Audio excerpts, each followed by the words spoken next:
Okay, Shalom, Shalom. Kwam Yasha'Allah. Koholoyim La Yahweh Bahashim Yahweh Shai Bahashim. And Chahakadash, double honors to our apostles and elders of Great Millstone who rule well, and that by the Spirit taught us this beautiful truth. And just want to say the water to all the H.I.M and our Waf that's out here sincerely keeping the laws, the statutes, and commandments. Love Yahweh Bahashim Yahweh Shai to the best of their ability. This is Yachanan Nawach. Just coming at you with another quick lesson, praying that it's edifying by the Spirit. And this article is in the Guardian, and this is one of the sixth, I think the sixth great grandson of Thomas Jefferson, right? So you can see how he looks. Could be an Edomite, he could be a Jake, because you're going back six. He's the sixth great grandson, so his father could have met his mother and been an actual Jake. You know what I'm saying? Or shit, his father could have met his mother and he could be an actual Moabite or an Ammonite or, so-called Chinese, so-called Japanese. But the point that I wanted to make with the lesson is, we can't go by skin color. But now, if he descends, let's just say his mother dealt with a so-called white man, then he would be an Edomite. But the very first children, the very first stock that came from Thomas Jefferson and his mother. Matter of fact, I'm trying to think. I can't remember her name. But let's see here. Let's ask a quick question, and I think this is Gemini.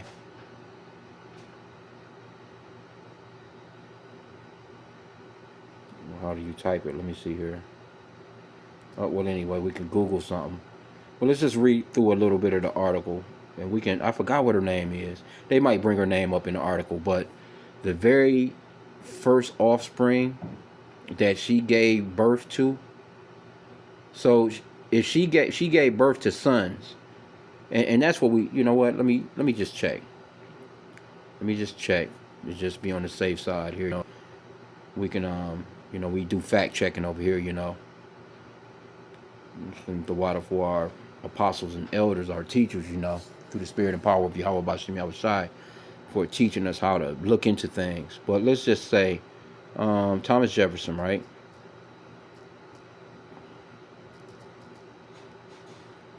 Okay, I thought her name was Hemings or something. Her name is Sally Hemings.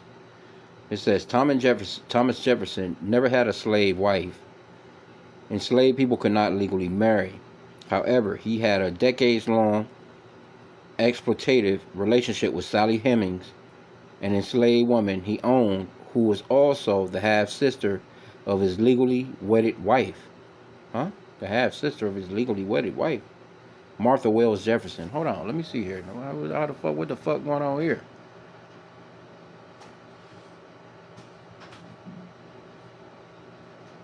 Half-sister? I don't know. Alright, we'll have to look into that. Okay. So it says she was his legal wife, Martha Wells Jefferson, legal wife, who died in 1782. Sally Hemings, Martha's half-sister. I don't know how that works. Hemings' mother was enslaved by John Wells, Martha's father. Sally was inherited by the Jeffersons as part of the Wells estate in 1774. Yeah, okay. But anyway, she accompanied Jefferson's daughter to Paris, where slavery was illegal. Because she was legally free there, she could have stayed, but returned to Virginia after negotiating for extraordinary privileges. So doofy, she should have stayed. But that shows you how far the so-called black woman will go to appease the so-called white man. Because that, the man that's in power is the one that's running shit, and that's who the women flock to, so to speak. Because she could have easily stayed there, but I wanted to see the children. Historians and genetic testing confirmed Jefferson's father. He fathered at least 6 children with Heming, 4 of whom survived. In accordance with their agreement, Jefferson freed her surviving children when they came of age. So in the meanwhile, they were just damn slaves. You damn Edomites are. Esau put his own kids in the field, man. When Esau was sleeping with the slave women, and those women were getting pregnant, he was putting his fucking own children right into the field and working the shit out of them. Some of them, done housework. You know what I'm saying?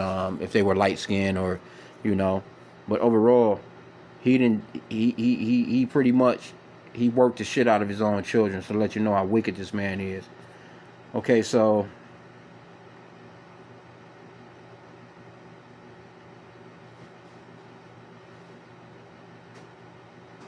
she was never officially freed, but she was quietly allowed to leave Monticello to live as a free woman with her sons at Charleston. Okay, so she did have sons. So that's what I wanted to get right there. The sons, right? So the seed goes to the father. So let me just get the scripture on that. I know this has been coming out quite a bit as of late. That's just the spirit though, because there's people that need to know that there's no such thing as black and white. You can't look at skin color and decide the ethnicity or nationality of a person. People are different shades or whatever, but your seed line goes through your father. Now this is Numbers chapter 1 and 18. And they assembled all the congregation together on the first day of the second month, and they declared their pedigrees after their families by the house of their fathers, according to the number of the names from 20 years old and upward, by their polls. See, so that word pedigree, it goes into your family ancestry, your family lineage. And how let's get an example of that. Say for instance Moses, right? So Moses, he married I think he married a Midianite woman. So let's do this real quick. We'll ask a question on that. Okay, so here we go. And these Google AI, Chat GPT, you got to kind of run them into a corner, because when I asked the question, it took a while for them to even bring up. It was just saying thinking for a long time. And so what Esau likes to do, he likes to play games and shit, because he's into that.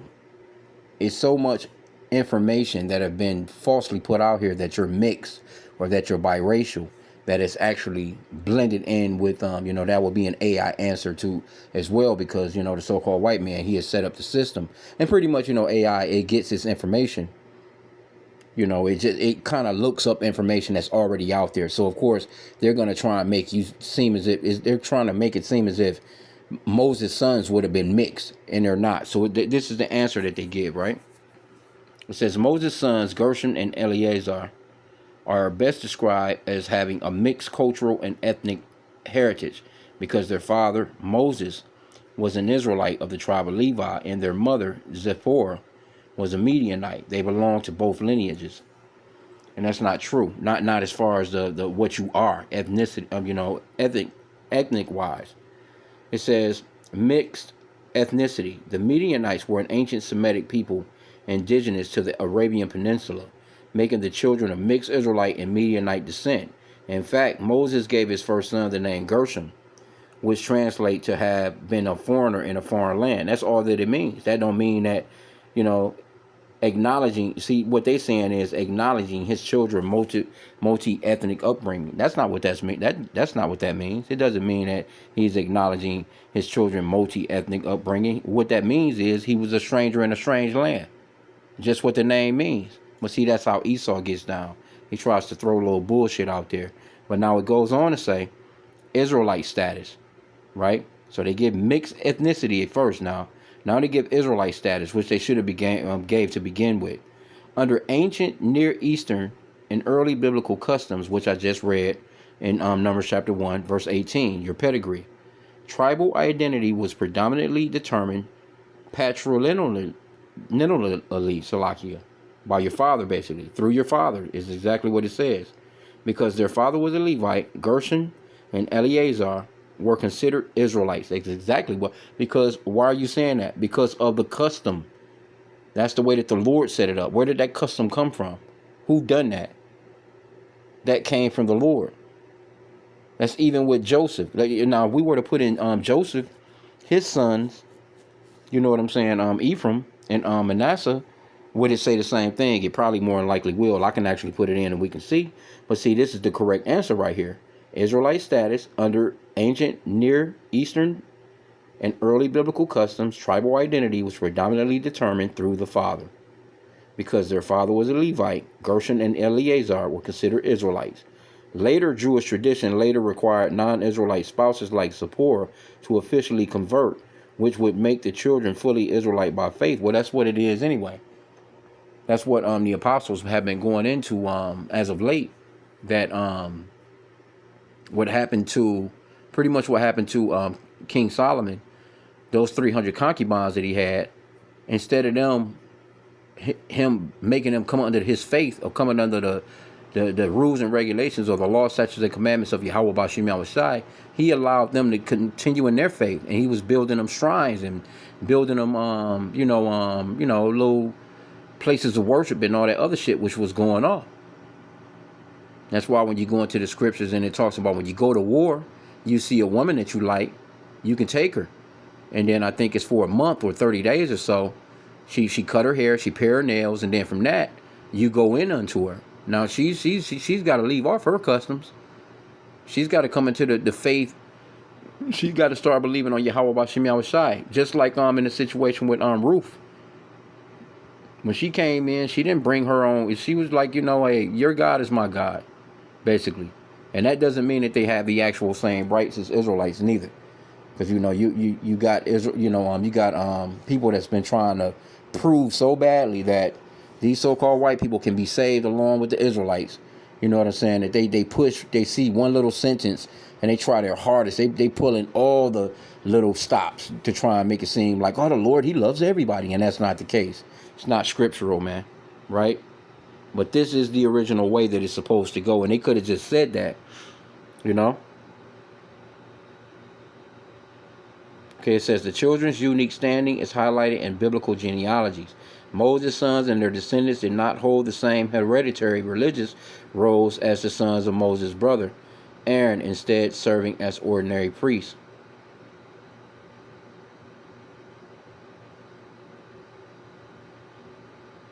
Okay, all right. Well, anyway. Now, we could have asked the same question of, let's put in Joseph's kids. Let's just put, I'm just going to, if I could have switched it up, but they're not allowing me to. Let me see here. Let me just copy it real quick. So I'm going to put it here. I'm going to try and switch the name. Let's put Joseph. And I'm going to see if they're going to give like the same answer, which they probably more than likely will. Let me see. This AI be on some bullshit. We got to corner them, man. That's Esau, though. You Edomites not getting away, man. See? It says, like Moses' son, Joseph's sons, Ephraim and Manasseh, had mixed ethnic heritage, but they were legally and fully integrated as Israelites. See that? In fact, they held an even more prominent status within the nation of Israel than Moses' children did. Right? But they still trying to make it seem because, Joseph dealt with the Egyptian woman. Joseph's sons were ethnically mixed. It's not, it's not mixed, man. He had a woman that was of another nation. That don't make the children mixed. See, that's the problem with the wording that they use. That child is what the father is. We just read it in Numbers chapter 1. Matter of fact, let's go back to it. Let's read it again. Matter of fact, I can get verse 2 as well. Because verse 2, it gives you, it goes into it as well. But we jump to verse 18 because of the word pedigree. Because your pedigree goes to your seed line. So Numbers chapter 1 verse 2, it says, take ye the sum of all the congregation of the children of Israel after their families by the house of their fathers, with the number of their names, every male by their polls. It says the house of your fathers, not the house of your mothers, man. Every male by their poll, not every female by their poll. See, we live in a day and time now where, it's a lot of women's worship that goes on. The women are worshipped in Esau's kingdom. They're placed on a pedestal high above the men. When the men, Esau, he does a role reversal because he goes against the scriptures. He's not, he's adverse to the scriptures. That's how he's a spiritual, he's the physical counterpart of the spiritual demon Satan. Because Satan, that word Satan goes into adversary or adverse. He's an adversary to the truth. So anything that the Lord says does, he promotes not doing. Whatever the Lord says not to do, he promotes doing it. And you can see them, man. But in the meanwhile, they're claiming to be Christians. There's no such thing as mixed biracial, because those terms are fairly new. I know here in the Americas, it was really popularized in the 1970s, which wasn't that long ago, about a generation ago. That's when they really started using it. I forgot I think it was a doctorate, or it was a chick though that came up with that term, and they just rolled with it. But you go to any other country, you know, now they may not want you to deal with a man of another nation, because they will, they do look down upon it, because they, a lot of those Eastern nations, they prefer to stay pure, and whatever the man is of a nation, the woman should be of that nation as well. But it doesn't matter really in reality, because the man still, whatever the man is, that's what the child is. It just is what it is, But again, we live in the Americas, and that's something that's taught here, and he's in control of the curriculum, and he's in control of what our children learn. But we're to teach our children according to the scriptures, as what the scripture says, right? And as you can see too, you can clearly see that our men dealt with women of the other nations. I was just looking at this video with the elder in Kansas City earlier today. I wanted to see if he's going to do a part 2, because he had a part 1. He probably will still, but because he was going through this one guy's video, and he had this other guy, he was interviewing on the video, and the guy was telling him, like, shit, man, hey, we got to just scrap the black woman right now. We got to scrap her, man. You know what I'm saying? Nothing's good is going to come out of that. You're not, as a so-called black man, you're not going to get any happiness out of it. She's going to use the kids against you. She's just set up to destroy you.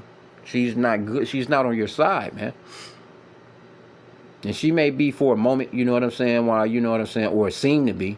He ain't no different than Esau, get what they need out of you, and then when shit, gets a little rocky, you know what I'm saying, they don't want nothing to do with you no more. Now they got your ass in court, got you going through all kinds of hoops and fucking, just doing all kinds of shit to try and see your children, and got you on child support and alimony if they can get whatever they can get out of you. Take your damn house, take your car, take, a part of your damn winnings if you in the sports, take your damn trophies, whatever, man.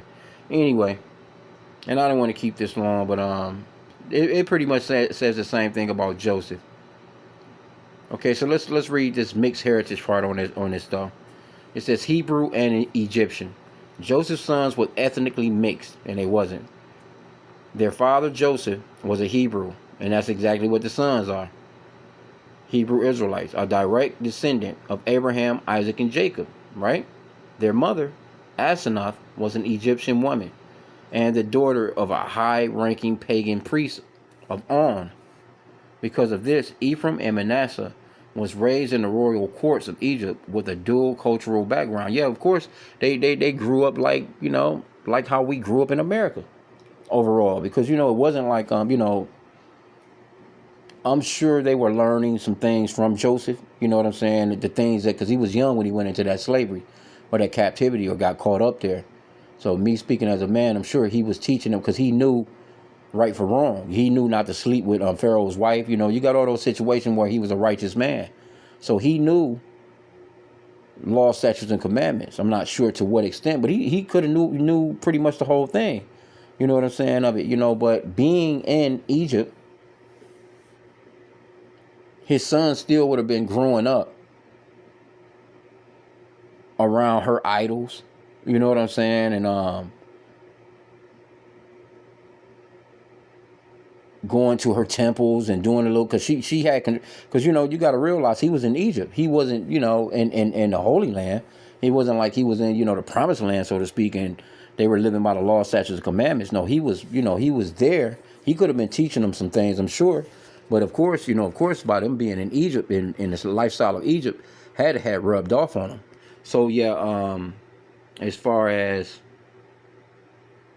what they're saying, as far as some of the multicultural shit, yeah, they would have learned a lot of that shit. You know what I'm saying? But it says full Israelite status via adoption, even though they were half Egyptian. No, they weren't half Egyptian. They were exactly what Joseph was. They were explicitly granted full Israelite status through the formal act of adoption. Before his death, their grandfather, Jacob Israel, claimed them as his own, stating, "Now then, your 2 sons born to you in Egypt before I came to you here will be reckoned as mine. Ephraim and Manasseh will be mine, just as Reuben and Simeon are mine. Right? So, again, they try and use that half Egypt. No, he wasn't half. They wasn't half Egyptians, man. They may have known about all the Egyptian shit. They grew up there. But as far as who they came from Joseph, their father, which was an Israelite. You know, is what it is, man. And it goes on, but we don't have to get really any more. I know I didn't go full fledged into this guy's story. Because really what he's going into, it says, I wish he had done more to free enslaved people, Thomas Jefferson's descendants, on his family's complex legacy.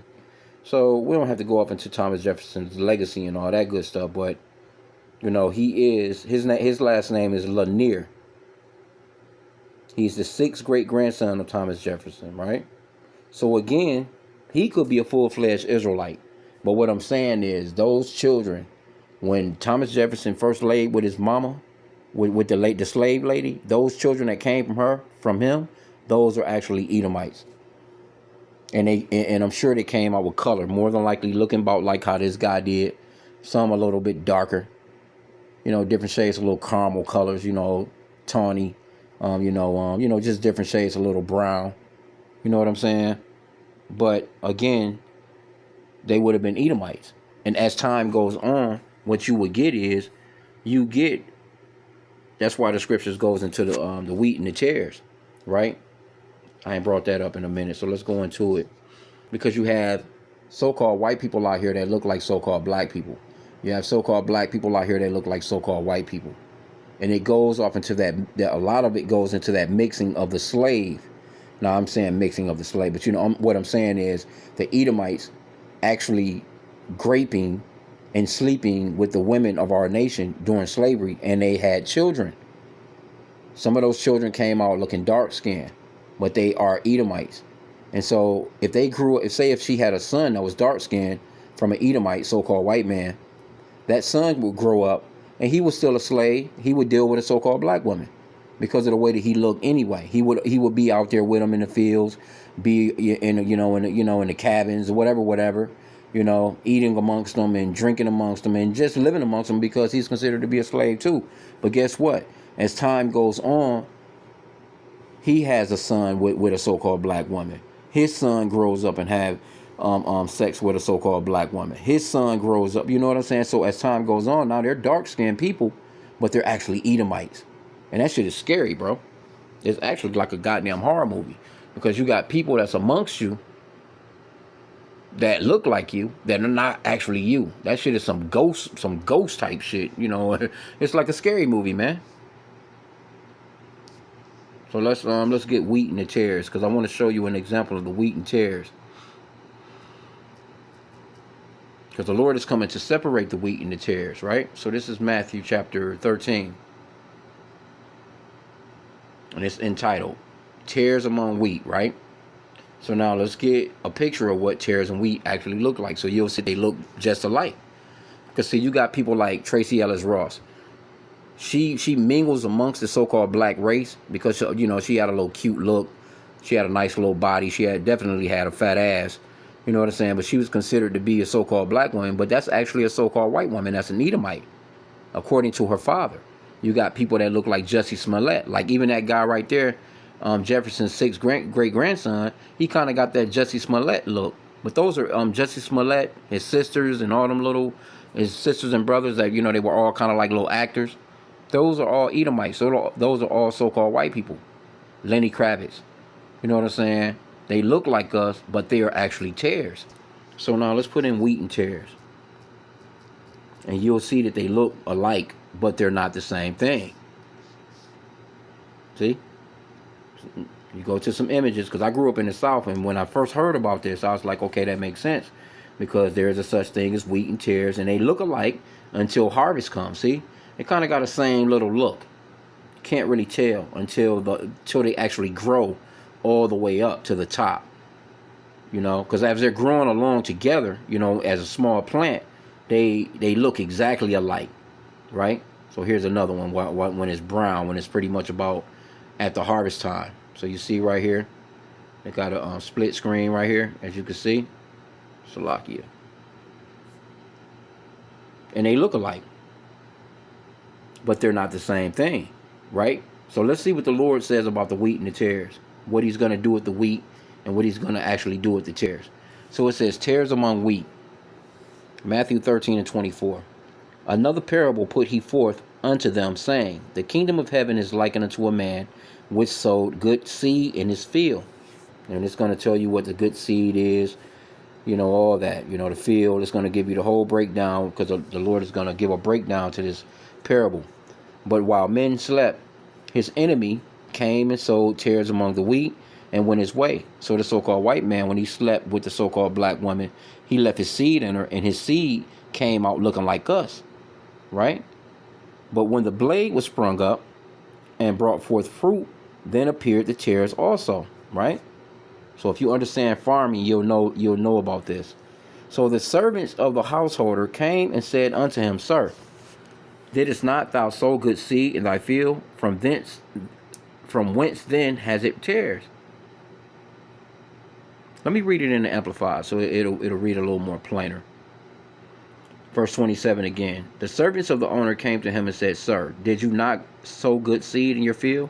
Then how does it have weeds in it? So, it's compared, instead of tares, they're using the word weed. He replied to them, an enemy has done this, which Esau is the enemy of the Lord. And to go along with the rest of these nations as well. They're all enemies. It says, the servants asked him, then do you want us to go and pull them out? But he said, no, because as you pull out the weeds, you may uproot the wheat with them. So let them grow together until the harvest. And at harvest time, I will tell the reapers, first gather the weeds, and then tie them in a bundle to be burned, but gather the wheat into my barn. So see the difference there? The tares are not important. They're going to be burned.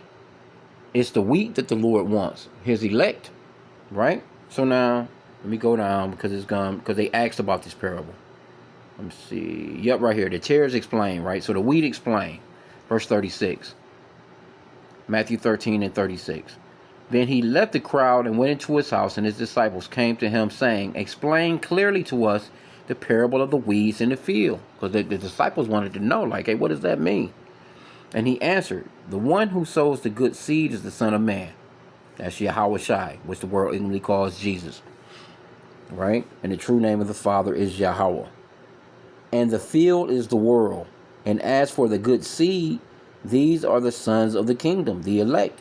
And pretty much overall the 2/3 too, once they're born back into the kingdom. We're going to have our color back. It's not going to be no trickery with, some Edomite looking like us, is all amongst us and shit. It's not going to be like that.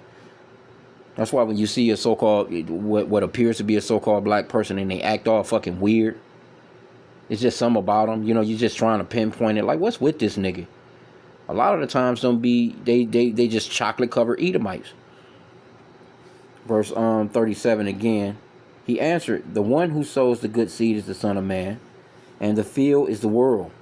And as for the good seed, these are the sons of the kingdom, and the weeds are the sons of the evil one. See that? Who's the evil one? Esau, Edom. The scripture says, Job 9:24 says, the earth is given into the hand of the wicked.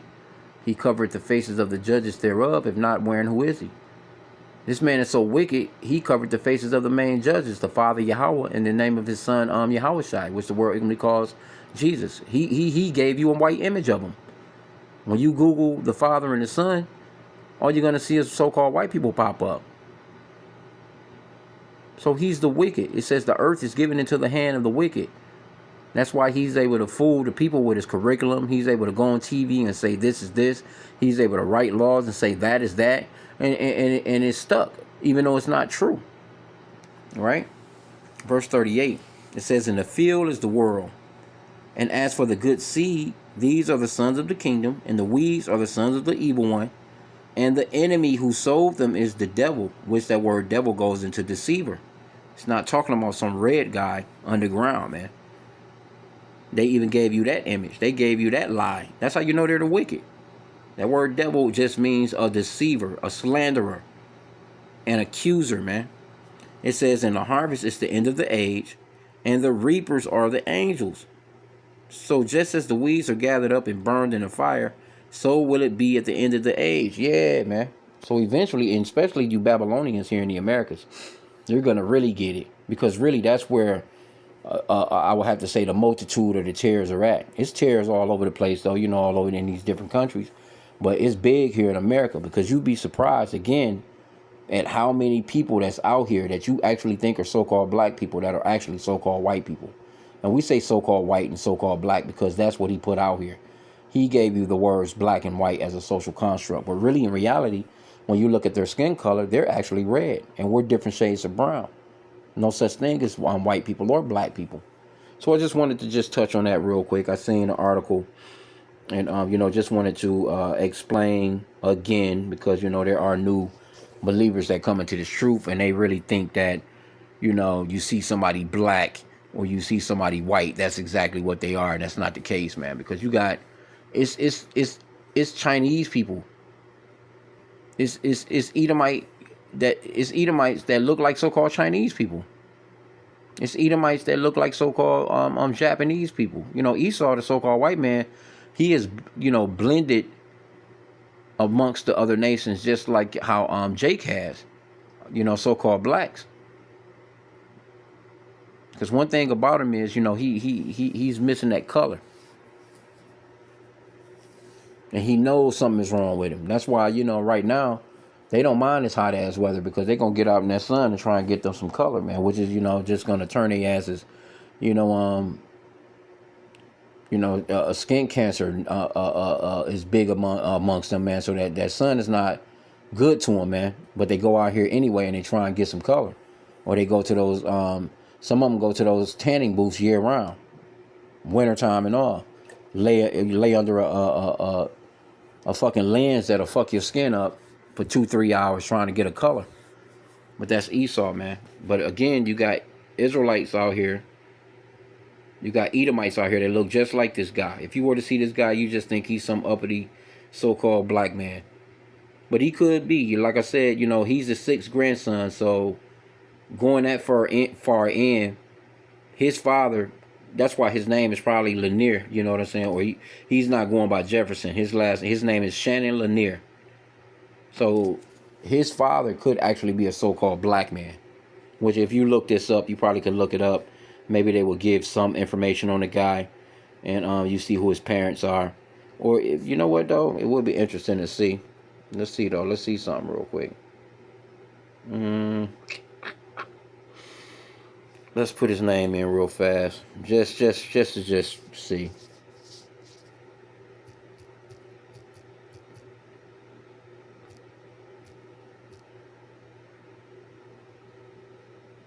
So they have his wife. Let's put in. I want to put in his parents. Let's see if we can put in his parents. Parents.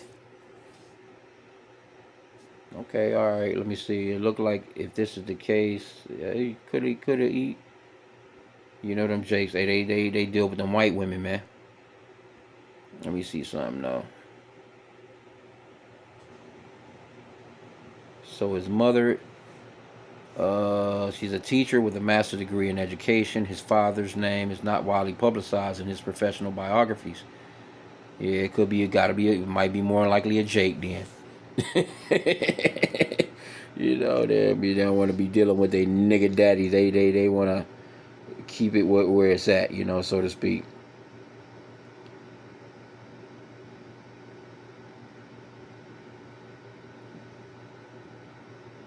See, here's a side-by-side comparison they have.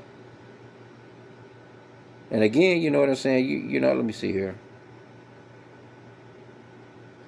I mean, again, the seed line goes to your father. That's the basics to the lesson that I was trying to bring out, man. So, I pray that the lesson was edifying. Don't just look at skin color and think that you know who somebody is. You got to deal with the spirit, man. You got to, flush the spirit out, so to speak. Ask them certain questions. Who are you? Do you know anything about your father, or what's your father's lineage or your grandfather's lineage? Where they come from? You know, because certain people might walk up and straight look like a so-called white guy and ask a question and want to know the gospel, and they could be straight Israelites, hell, and actually could be one of the elect.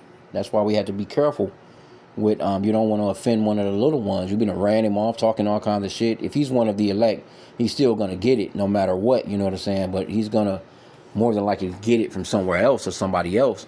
But you, if you offend him, shit, your ass is toast, man. You know, so you want to be careful with that. So with that, I pray that the lesson was edifying. Kwame Yashala and a Bible ball.